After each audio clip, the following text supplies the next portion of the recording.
First thing you gotta know is there's over 5,000 different marketing technologies, and the way you integrate them all is really critical in the odds of you successfully knowing where to spend your money, where to reinvest, where to pull back from, and how everything's going. So when someone comes to me, this is the one framework you gotta understand, alright? It's called the jet engine approach.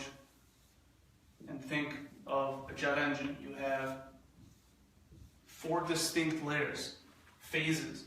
You have cold air coming in here, but you could think of this as traffic from any social network, anywhere where you can buy advertisement, or anywhere where you can measurably get traffic from. That hits your ads, or I should say, the traffic comes in. That's everybody on Google, but you're going to siphon off the people, the demographic, via ads and through an ad management system, whether that's Facebook, AdEspresso, Google AdWords, Bing, anywhere. That is going to tell you, in general, the temperature, the type of the demographic of people coming in.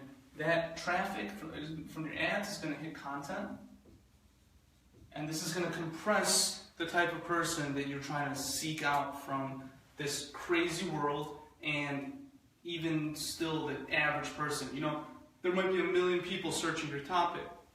You get 3% of them to click on your ad. Only a subset of those people are going to be relevant to you, looking for your service, your product, and then you have to convince them of what's going on. So the next step is this funnels it in, is opt-in. This is the initial spark. The first sale you're ever going to make is buying someone's email address or contact information in exchange for something valuable. This could be a PDF. This could be a video training series like this. It could be a coupon, a free device, just pay shipping, anything. It has to be enticing. It can't be, it has to be a clear perceived value.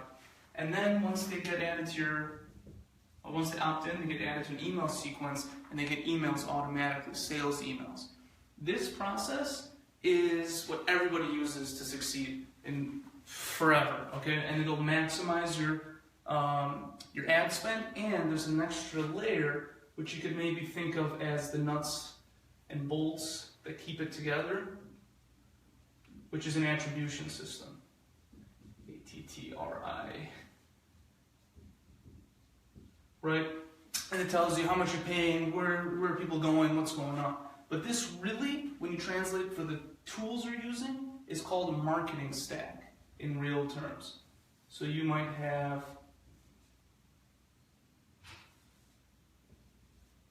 at least 5 pieces of software that you're using to manage all of this activity. That being your attribution. So, here's an example. The 2 simplest systems you can use. Any given, in 2015 right now, in 2010, there were 150 ad tech solutions, ad technologies, marketing technologies. Today, 2016 I should say, over 5,000. So knowing what to pick is really challenging, because when you're looking at your ad management system, there's hundreds. When you're looking at your content management system, there's hundreds. When you're looking at your opt-in management system, there's hundreds. Your email management system, there's another set of hundreds, and your attribution system is another set of hundreds. So those iterations, those variables that you can constantly iterate and figure out, it's almost infinite. It's too much to know. So keep it simple, keep it tight, keep it laser focused, keep it working, okay? So the 2 of the simplest ways you can do this is Facebook or Google AdWords. They're an ad management system. You can manage your ad buy, you can manage your creative, you can manage everything you need to put your ads through in there. Your content management system, keep it effective. WordPress. Over 20% of the internet is made on WordPress architecture. Google grew up cataloging WordPress. Everyone knows how to type a blog in the back end using WordPress. It's simple, it's fast, it's effective. Your technology will never replace good marketing. No matter how expensive of a service, of a software as a service you're using, it'll never outperform someone who just knows what they're doing. Remember that. Automation will never replace good marketing. For opt-in management, I use Instapage. For email management, I use MailChimp. And for attribution management, I use Google Analytics. Okay? Free. This costs $150 a year, tops. Instapage, $150 a month. This is the most expensive one. Let's put it in terms of monthly fee. I'll just call it $20 a month. MailChimp, depending on how many people you have, max, huge list, $250 a month. This is at scale. Google Analytics, free. So we're talking $3, $4, under $450 a month. Can get you a fully automated, highly automated, fully integrated, very optimized marketing technology stack that will outperform anything you buy. You go to the major CRM, email automation competitors, they're charging you $2,000 a month for just the software, and it's so complicated and has so many bells and whistles, they're going to offer you integration partners, integration solutions, setup consultants, all this bullshit. You don't need it. It's crazy. This is at, I should say, for 100K subs. 100,000 people on your email list will cost you $450 a month. It's at scale. I mean, that's the average startup making tens of millions of dollars if you have hundreds of thousands of people and you have thousands of if not tens of thousands of subscribers. So this is the major framework. It's a jet engine. Cold air comes in. It gets filtered. It gets compressed. It gets ignited. It gets directed to sales pages or your call to action. I'm going to go into more detail now. Okay. And this is the technology you can use to do. I literally do this for our clients, and you can do it yourself. It's not insane. The key is this has to integrate with this. Every piece of technology you use here has to be able to speak to every other piece, either through one software that integrates with everything or individually, and that's where you get into trouble. So if you really like, you got this crazy proliferation of marketing technologies, and you want to put in something fancy in here, or something for a specific reason, well, you better make sure it doesn't mess your Facebook ad traffic. It can talk to this guy. It can talk to this guy. Everything has to integrate. This set of softwares all integrate together. And therein lies the power. Because in a jet engine, you take one piece out, the whole engine breaks down. So a lot of people will say, oh, I spent $5,000 a month on ads. We didn't get anything.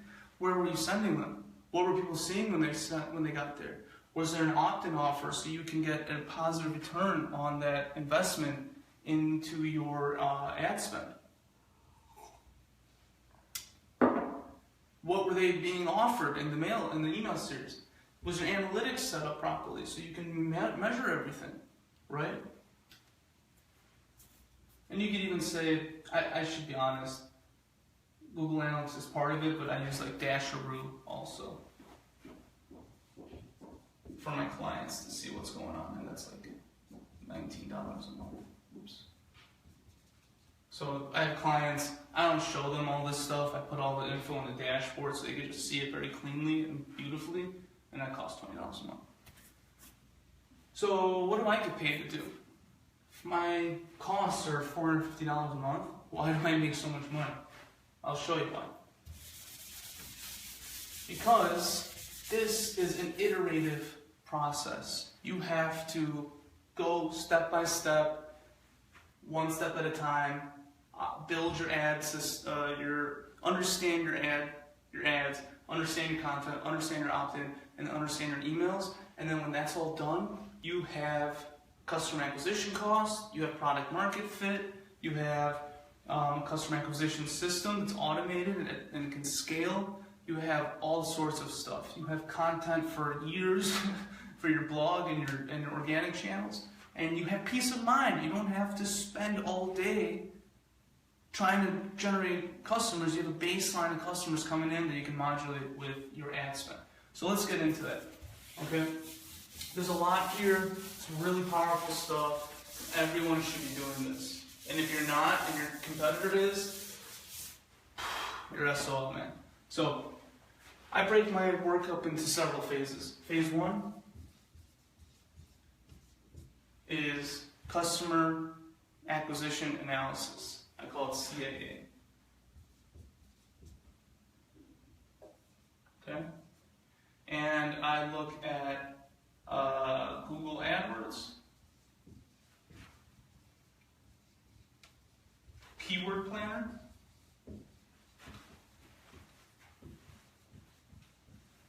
I look at Facebook Audience Insights,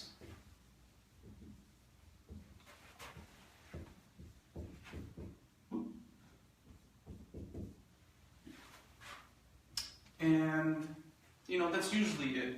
This will tell you the majority of America, the majority of the world. Let's just leave other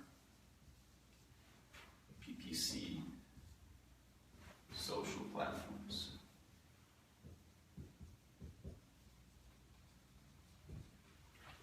Google and Facebook provide you so much customer information. You can find out what people are searching for, where they're searching for it, how competitively they're searching for, what language they're using. And I put this into a demographic, a breakdown, a PDF that says, hey, listen, these are the places we're going to target, these are the keywords we're going to target, this is why, this is how much they spend, this is how much they don't spend, this is where their cities are located. You can get a cross analysis from Facebook and Google.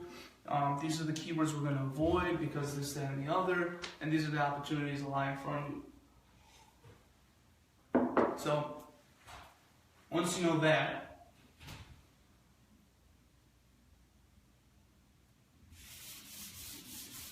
you go to phase 2.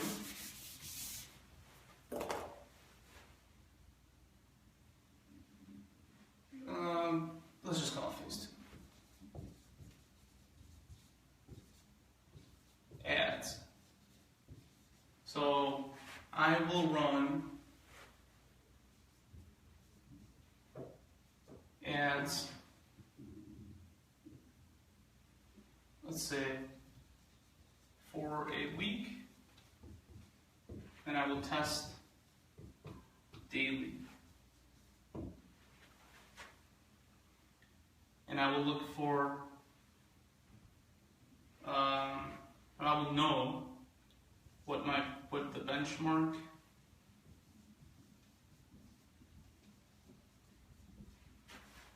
CTR is in my industry, and I will evaluate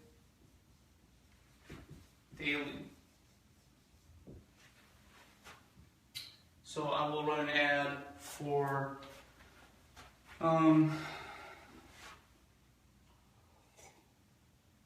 existing client of mine wants to expand their onshoring business of call center business, their US-based call center business, and so I will run ads for their demographic. But let's get one that we can go a little bit deeper into.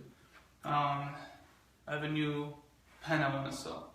I will target people that are searching for my product directly on Google.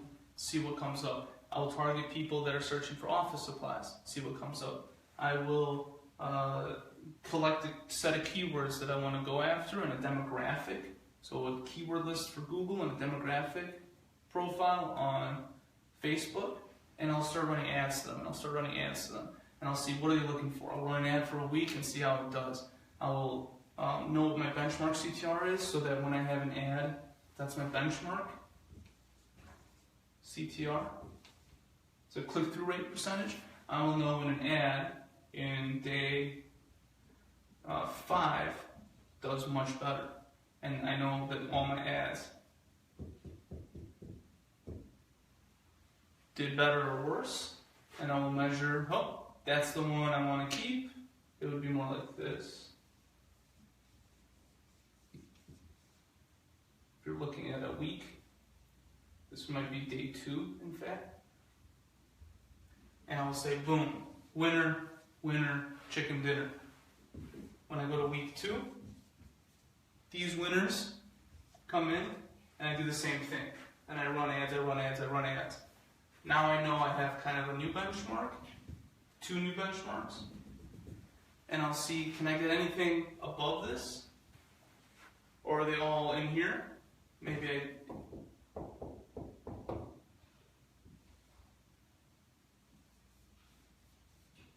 Right. It'd be more like this. Right? Well, I know last week, this was the winner. Winning ad, let's call it A from week 1. And this will be winning ad B from week 1. And then I know that this ad didn't do as well as this ad. I know this ad did the best. So this is going to the winner. These are kind of, that's less interesting. This is less interesting. This is interesting. This is interesting. So maybe I keep that, maybe I don't. See how I feel. But these and this one go to week 3. If you can see that. Right? And I keep going, and I keep going. And over the course of a month, I will figure out the most winningest ads available. And I will find, say this is winning ads. This will be winning ad 1, 2, 3, 4, and 5. Maybe I've ran 50 over the course of 4 weeks. And this is my CTR. And my benchmark for my industry is below here.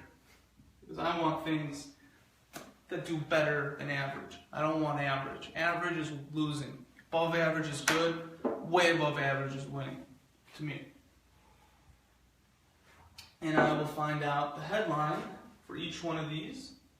Should be a little less slanted, right? Let's say it did that, and this guy did here, and this guy did here, this guy did here, and this guy did here, right? And then I look at the headlines, and the headlines tell me what these people I'm targeting, these demographics and keywords, care about. That tells me what the market demands, what the market wants from us. Now let's see what they really want, whether or not they know it. This is discovering what the market in its own language is looking for, but still we have to make a sale to figure out what the market doesn't realize it wants in its product or service that it's looking for. So this goes to phase 3. Landing pages. So in this simple format, landing page is both content and opt-in. In a more complicated format, the content would be a blog post, a video, or whatnot, and in there would be an opt-in. But we want to. This is usually where we're starting. So we start from here and then we expand out. So then I'm doing winning ads to landing pages. I am testing, I'm matching headlines of ads to headlines of landing pages, LPs, and I'm finding best opt-in. Alright? So it's the same thing. We know which ads are winning, so we send all that ad traffic, we stabilize that part, we kind of have this is, if you turn the jet engine on its side, this is the ad section, we know what ads are doing well. And then we're looking for content and opt-in. This is kind of combined.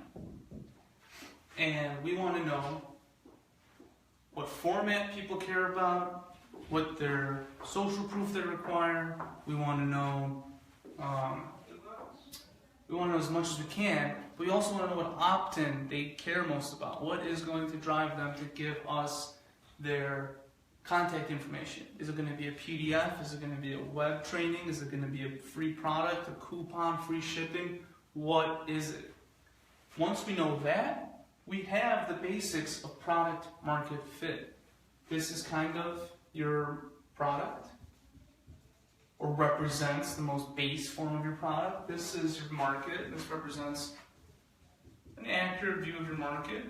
And when we have people opting in, we have product market fit. What aspect of the market, what part of the market cares most about what part of your story, what aspects of your product? If I have this pen and people care the most that it's eco-friendly and recyclable, and it turns out that teachers want it, then we have a situation where we have product market fit. If it turns out that scientists want a pen that is hard to, you can erase with a special solution, that's a different product market fit, right? And that comes down to the use case. Everything is summarized in there. If teachers want the whiteboard to be as clean as possible when we're done, that's different than a scientist or an engineer or whomever wanting someone to not be able to erase their work overnight just to do their job, or to be clean, or to be orderly. So finding that out is really powerful. Once you know that, you can build from there on almost anything.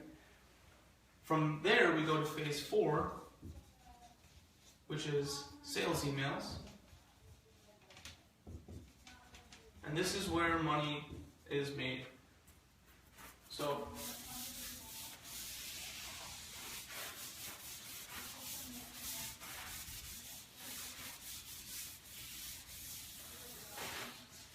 if I'm selling B2B or B2C, this looks different in each case, but here we want to build an email list.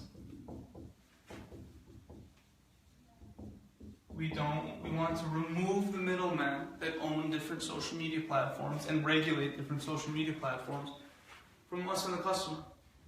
When you have an email list, you get to speak to your customer for practically free, whenever you want. Tell them anything you want to tell them. Nobody can say anything. They can unsubscribe, but you don't have to pay Facebook every time you want to show them something. You don't have to pay Google to retarget them in another website. You get to build a relationship, and this is where brand building really comes in. And that email list is your number one asset, because you can resell to them. When someone buys and they get added to the buyer segment of your email list, boy, they're VIPs. You treat them like gold, because they are hundreds of times more likely, hundreds of % more likely to buy again from you than a total stranger. So, very important. We want to build an email list. We want to build our brand. What do you stand for, man?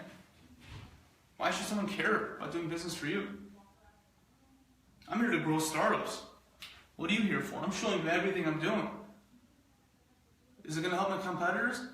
Of course. Good.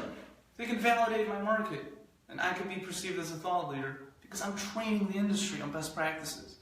Is it going to help you? I hope so. You can do it yourself. And when the time comes you don't have any more time to do it yourself, you know I'm going to do it 10 times better and faster. So give me a ring, right? You build your brand by building value.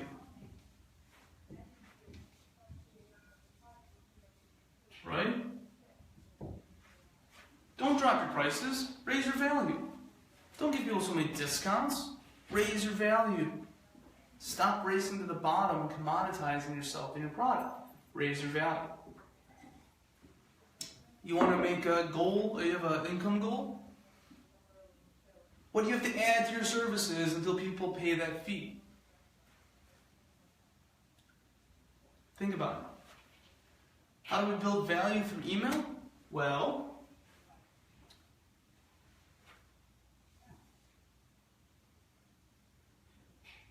you can, you know what? First and foremost, you do this. It's called teach first, sell last. You're never going to have 100% of the market. You're never going to do business with 100% of people that talk to you. Therefore, a large percentage of people are going to leave. Over, 50%, if you're crushing it, are going to leave to someone else. Help them make that decision faster. You can only do business with a subset of the population anyway, and you have an ideal client in mind. Talk to them. Help that unideal client find the better solution for them. For some people watching this video, it's going to be freelance work. It's going to be outsourcing labor. It's going to be their cousin. It's going to be Accenture or some giant firm. Go! I don't care. I want to talk to people that understand who I am, get my value, don't give me a hard time for doing things my way. Right? That's a subsect of the population. So I'm teaching everything, and I'm sending links. I'm sending you away from me. Show you what other people are doing. Show you why I'm different by comparison. By positioning yourself, as an old mentor of mine said, you're repositioning other people, right? And you have a single call to action. Focused CTA. Should I show you my template for winning emails? Why not? This is how I do emails. Simple, effective. You can always build off it or throw it away. 7 emails. First one is immediate. With that great opt-in offer that they want, get them to click and open that email so that you're not spam instantly in their thing. And then 7 emails in 1 week. Every day for a week, I'm sending you something. Value, value, value, value, value. Link, PDF, training, interview, tool, resource, discount, anything I can. I want to help you out here. In the bottom of every email, you can do it just real simple. Image, 1 paragraph. I mean minimum, you can always type more. And your signature, and then PS, CTA. So, hey everybody, here's a great video on here's a great website that you can join as a member to learn more about Facebook funnels and so on and so forth. That's something I find valuable, and if I was starting from scratch, this is where I might start for certification. P.S. If you want to skip the line and just work with the best, schedule a call with me right now. Right? The CTA is twofold, or there's 2 ways to go about it. There is B2B, and there is B2C. B2B is call scheduling, talk with a sales rep, a consultant.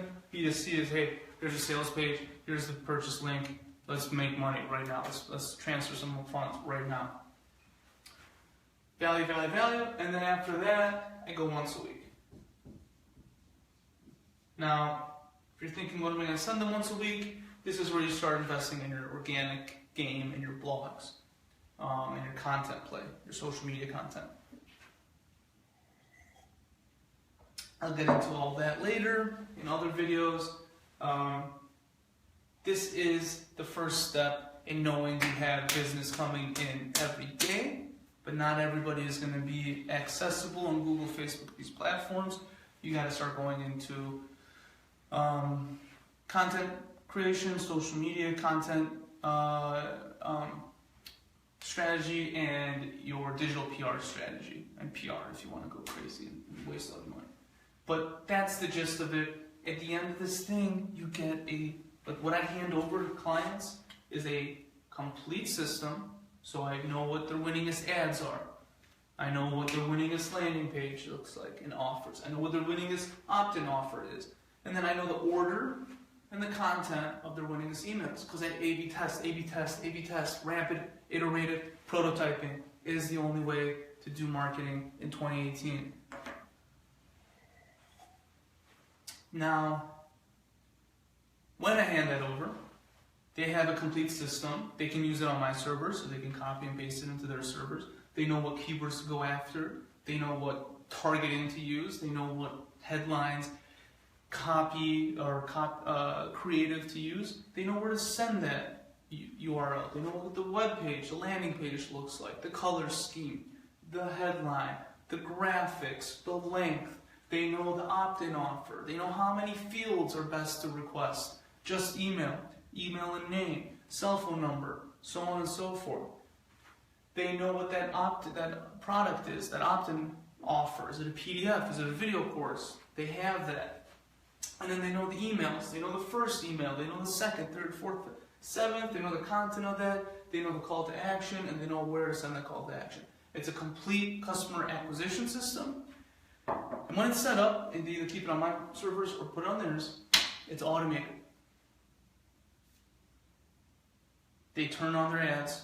A percentage of people are going to see their ads. We know that. We know what percentage are going to click on their links, their ads. We know what percentage are going to go to the landing page, opt in. We know what percentage are going to open their emails. We know what percentage are going to click the links in those emails. And we know what percentage are going to make that call to action. Ultimately, we know what percentage are going to pay for that product or service. And then we knew how much that cost in ad spend. So we have a customer acquisition cost. I dropped a customer acquisition cost from $160 to $27, targeting 6 million people globally, automated. You turn it on, you want to spend for every $30 you spend, you're going to get one customer in a 60-day window. It was different for their 35-day, whatever. Right? It's not overnight, but people are going to work their way through. And when the time is right, they're going to reach out to you, or you collected their email, their contact, you can reach out to them, offer them an incentive, so on and so forth. You know what product market fit is. You know what people want and who wants it. Right? And then you can go to the rest of your market. This will probably capture, a percentage, a small minority of your customers. Because every time, only 2 to 5, 6, 7% are clicking on your ads any given month. So you're going to have to run that over and over and over again, right? So the next step is social media strategy, your content strategy, and also your digital PR, positioning yourself. You do all three of those things, that's the 3 services we provide. You're going to saturate any market. You're going to get in front of any competitor. You're going to talk directly to your demographic. You're going to make a deep connection with them. You're going to build a brand because people are going to actually know you, care about you, and then when the time is right, want to do business with you. So, that's it for now. There'll be, depending on where you see this, there'll be a link to opt in for the PowerPoint version of this. Feel free to do that. You're going to have to join my email list for that, and you're going to have to learn a lot more about customer acquisition and the jet engine marketing process. So that's it for today. I'm Arash Amini. Thank you so much for watching this video, and take care, folks. Keep growing your businesses.